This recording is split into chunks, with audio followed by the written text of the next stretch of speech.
You know, all successful people have one of these. The problem is finding the right one for you. And there's an old saying that goes, when the student is ready, the teacher will appear. Now, before we get onto the topic of mentors, let's roll that intro. This is the Clark Connection Podcast, your weekly dose of inspiration and power. We'll dive deep into the stories and strategies that ignite personal growth and entrepreneurial fire. Join us as we empower you to take control, level up your leadership, and build the life you deserve. Get ready to rise, to thrive, and to finally become the leader of your own destiny. Let's go.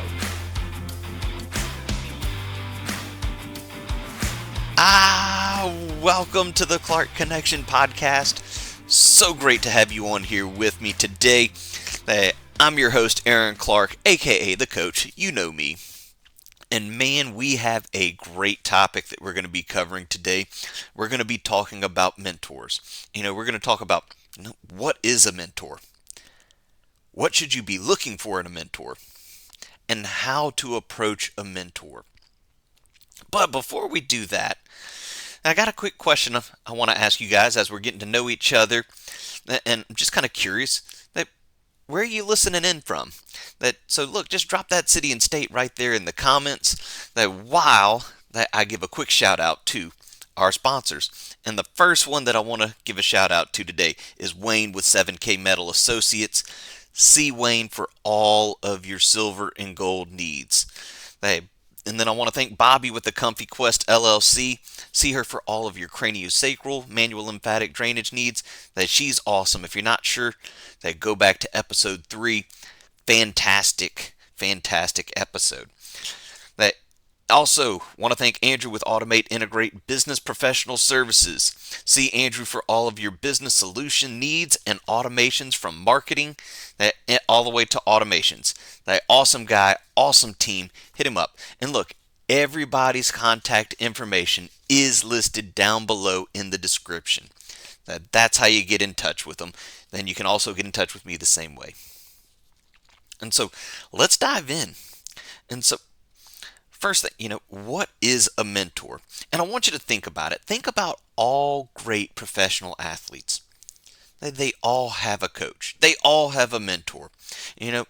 That one thing that I always think about is what does Michael Jordan, Kobe Bryant, and Dwayne Wade all have in common? And the thing that they all have in common is Tim Grover. Yes, they've all won NBA championships. Yes, they played in the NBA.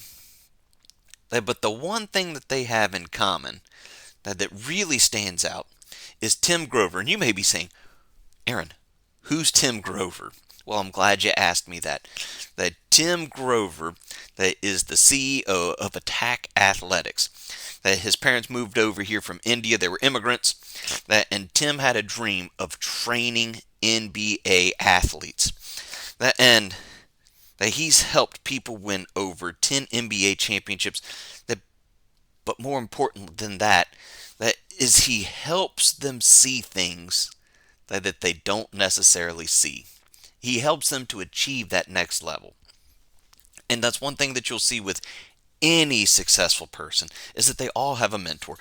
And look, all it is it's a teacher, it's a coach, it's somebody who helps to push you to become the best person that you can become. They remove those blinders, they show you the blind spots and help to optimize you.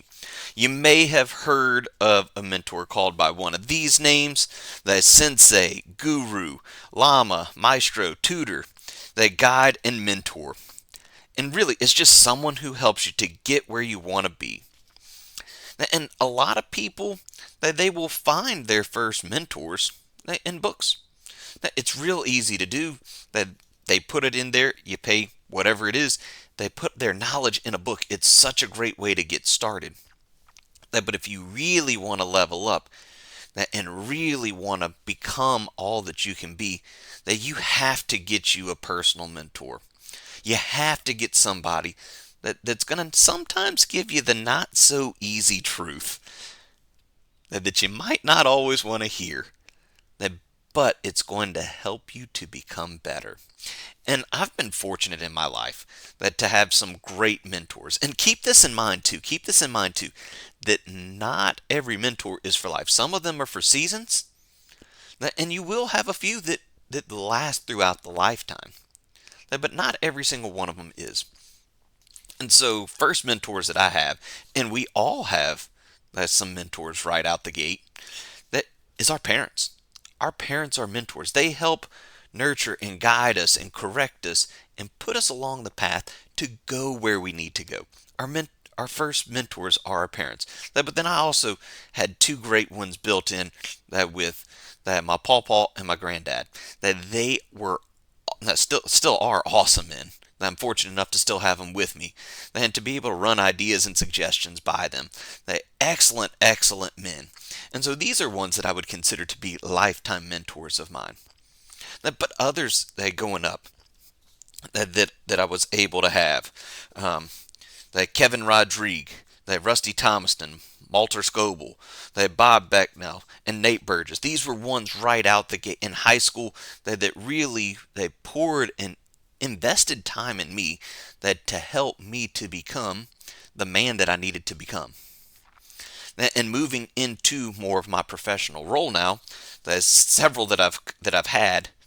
The Sid Edwards, Doug Dotson, Darnell Lee, Wayne Clark, Craig Gregory, Lexington Maximus, the late Roy Jenkins, and Andre Penn, just to name a few. And some of those I haven't spoken to in years. And then some of these I'm still very active with seeking out and talking to and getting advice from them. And that's what a mentor does. They help you to see around that. And so the next one that I want to go into with you guys that you're going to learn about is what should I look for in a mentor? What are things that I should be looking for in a mentor? And keep in mind that this is important whenever you go through and look through this, because who you go to follow is who you're ultimately going to emulate. And so it's be very, very, very, very, very specific when you go through finding a mentor, because you will become like them, you will start acting like them, and you want to make sure that it's somebody that you want to be like. Okay, so make sure that you are very intentional when looking for a mentor. And so the first thing that I want to look for with a mentor is I want to make sure they're a worthy example. And I kind of touched on this, but I want somebody that's going to display professional excellence. Whether I'm looking for help in my life or in my job, I'm looking for somebody that displays that excellence. It's got to be somebody that possesses skills that you can learn from. And again, to me, this is one of the most important things. Do they have a character that's worth emulating? Is their character worth emulating? I want to make sure that it's somebody that I can be like. And also, second, I want to make sure that they're available. You gotta make sure that your mentor, they will be available to you, because you're gonna need to ask them questions. And I tell you, guys, that I'm going through, even working with this podcast, I have a coach. I have a coach that I'm working with. Adam is awesome, and I run stuff by him. In my professional, in working in business, Lexington Maximus, Lexington is a phenomenal guy, and you probably heard me and Andrew talking about him in the previous episode. He's an excellent guy who wants to see me be successful. He's available. I can pick up the phone right now and probably get him on the phone. The worst case scenario, he's going to text me and say, "Hey, can I call you in 5 minutes?" He's available, and he wants to see me succeed. But you've got to do the same thing. You want to find somebody, they want to see you succeed. And that's what they really want. They're willing to spend time with you. They're willing to sit on the phone with you. It might be 20 minutes. It might be 20 hours. Whatever you need, you need to make sure that they're going to be available to spend that time with you. Third thing when looking for a mentor is I want somebody with proven experience. And that's what you want. You want to make sure, again, that we talked about a worthy example. They're available. But you want to make sure that they have proven experience. Old Chinese proverb says that to know the road ahead, ask those who's coming back. as somebody coming back. You want to make sure that they've been there before. I would love to tell you how to be an excellent theater performer. But the thing is, I haven't been a theater performer, so I can't tell you how to do that. But there are plenty of guys. If you just go and look on Broad, who's performed on Broadway, who's done this, who's done that, those people can help you. If you're wanting to know how to build your personal growth, they hit me up. I can help you with that. I've been working on that myself. Or if you're working on leadership and training, I can help you with that. But if you're looking to learn how to fix air conditionings, I can't do that for you. I hadn't done it. So you got to make sure that somebody with proven experience. So we're looking for a worthy example, somebody who's available, somebody with proven experience. Fourth, we're looking for somebody that possesses wisdom. Possesses wisdom. And they got this old story of a guy at a manufacturing plant. The company that they're shut down, the machine's not working, and so any of you guys that know, hey, when my business is shut down, when I'm not operating, I'm not making money, that this is a crisis, this is a huge deal. And so they call this man because he's the best. And so old man shows up, walks into the manufacturer, walks right over to the machine, looks at it, pulls out his hammer, taps the machine with his hammer, boom, fires right back up, and he leaves. A couple days later, the company gets an invoice in the mail from the guy that fixed their machine for $1,000. For $1,000, and they're like, whoa. That the manager of the manufacturer is like, whoa, I'm calling him. Hey, I need you to justify for me why I am not paying you $1,000. Literally, all you did, you were here for 60 seconds. You walked over to the machine and you tapped it with the hammer. I need you to explain to me why this is. I need an exact breakdown. So, that repairman said, sure thing. I'll get it in the mail today. You should have it within the next 2 days. 2 days later, the supervisor sees that letter from the repairman and says, let's see what he's charging me for. And it says, for tapping machine with hammer, $1. Knowing where to tap the hammer, $999. You gotta make sure it's somebody that possesses wisdom. And now let's not confuse wisdom with talent, okay? Because you can be a very, very, very talented person, but not possess wisdom. It's important to know the difference, because I'm also looking with this person with talent. Do they emulate what I want to? Am I going to want to be like them? So it goes back that we've got to make sure we're building on this. Are they a worthy example? Are they available? Do they have proven experience? Do they possess wisdom? And number 5, do they offer friendship and support? The first question that anybody is asking you is, do you like me? People want to know, do you like me? I've heard it said before, people like people who like them first. That's what everybody's asking. You may not even be saying it, but while we're on here, you've asked yourself in your subconscious, does Coach Clark like me?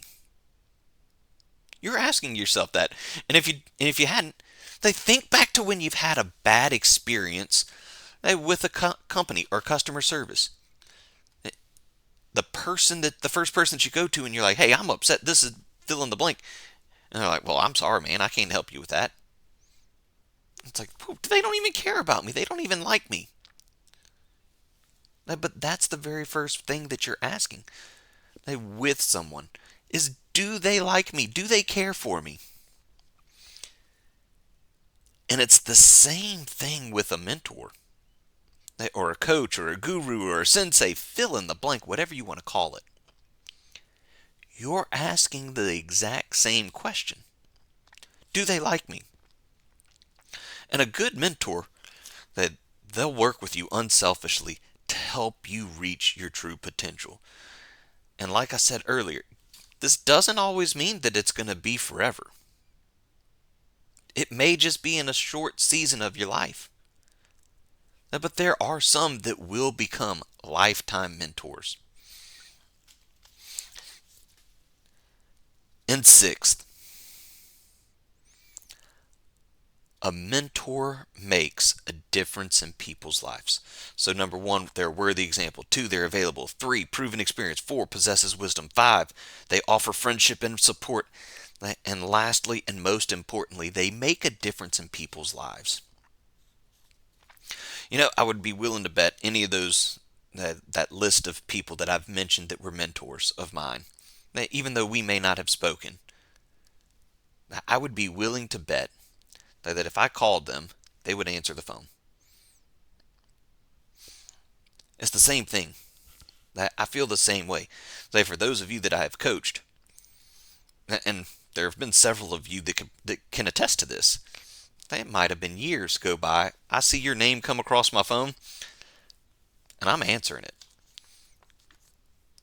It always happens at a perfect time, because I'm getting to hear how you're doing, and it's perfect because we never know as a old coach or mentor that how you're doing, and it makes our day to know this.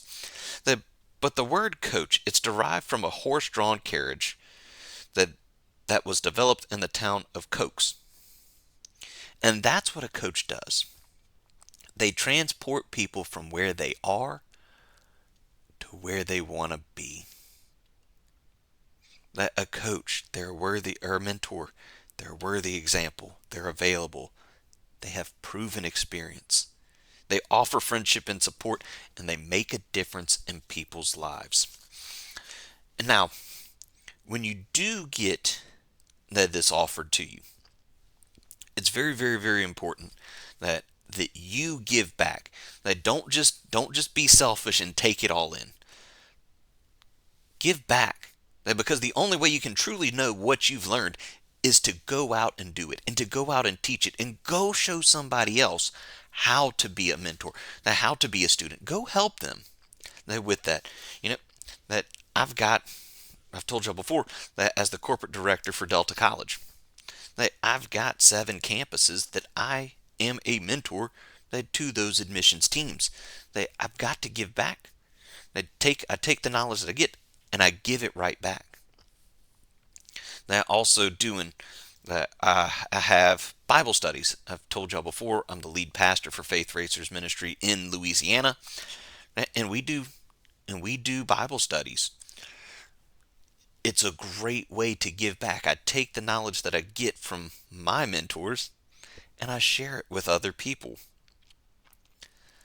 I've also had the privilege of, right now I'm working with 3 people on that. Some of it's business, some of it's personal, but it's always a mix of between.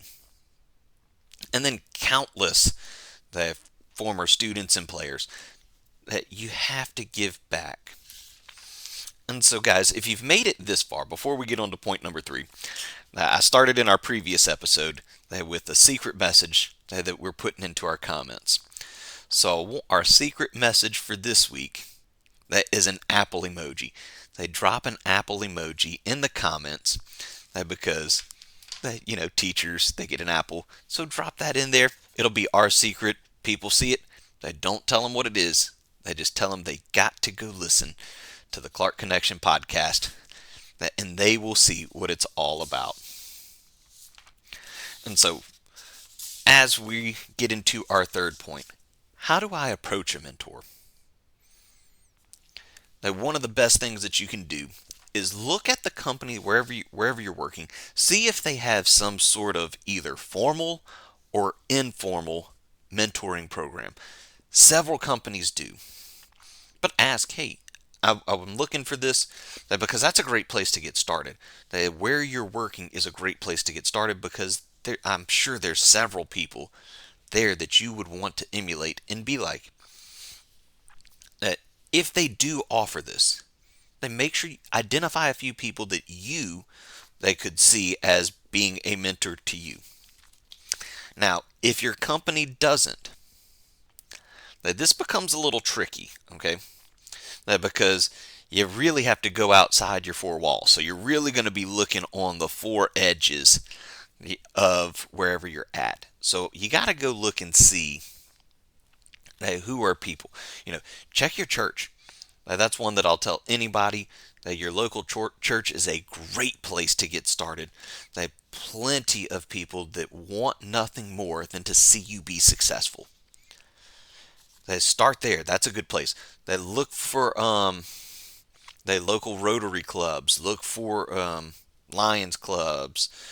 I'm trying to think of other different local clubs. But there's B&I groups. They look over there. Go look around. There's plenty. You can do a Google search and find it if you really just want to look for it. But look there. You can also reach out to me. I would love to help you in this process. So reach out to me. And one thing that you want to make sure that you do whenever you do approach, so now that we've got the mentor, is I want to make sure that I'm clear with them that I'm not going to be spending more than 30 to 60 minutes with them, okay? It could be once a month. It could be once a quarter. We're looking for no more than 30 minutes to 60 minutes. So half an hour to an hour is all I want to spend with them, okay? And I want to make sure that they know this, because they may be thinking, I just don't know that I have the time. Make it as simple as possible for them. They make it clear that you're going to be the one that's responsible for getting on their calendar. Make sure they know that you will be in charge of coming up with the questions and driving the agenda. They make sure that they know that. They make it as easy as possible. Just use that KISS philosophy. Keep it simple, structured. And I use that because I was told I'm no longer allowed to say the other word. So just keep it simple, structured. People like simple, and simple is duplicatable. So if you keep it simple, and also you can go look on the John Maxwell Leadership website. He's got a great list of questions to ask your mentor whenever you meet. And so in closing, guys, we've covered what is a mentor. An experienced, trusted advisor, a trainer, a coach. We discussed what to look for in a mentor. We're looking for somebody that's available. We're looking for somebody that's a worthy example. We're looking for somebody with proven experience, somebody that possesses wisdom, friendship, support, and that's going to make a difference in people's lives. That you're going to make a difference in your life. And then lastly, we talked about how to approach a mentor. And again, if you aren't sure where to go, how to reach out to one, what to do, contact me. You can reach me on my website, coachaclark.com. It's listed below. Fill out that form and just tell me what you're looking for. I will get back with you within 24 to 48 hours. And I would love to help you get started on your journey, then working on your personal growth, finding that mentor. And so, with that, guys, I'm so glad you were able to hop on here to learn and talk more about mentors. I look forward to seeing you on the next episode of the Clark Connection Podcast. Thanks for listening to the Clark Connection Podcast, where my goal is to add value to you. Make sure you like and follow the show. You can also connect with me via my website, coachaclark.com, or on all socials at coach_A_Clark. The links are in the description. Huge thanks to my sponsors, Wayne with 7K Metal Associates, Bobbie at A Comfy Quest LLC, and Andrew at Automate Integrate Professional Services. We look forward to bringing you more great content. See you next week.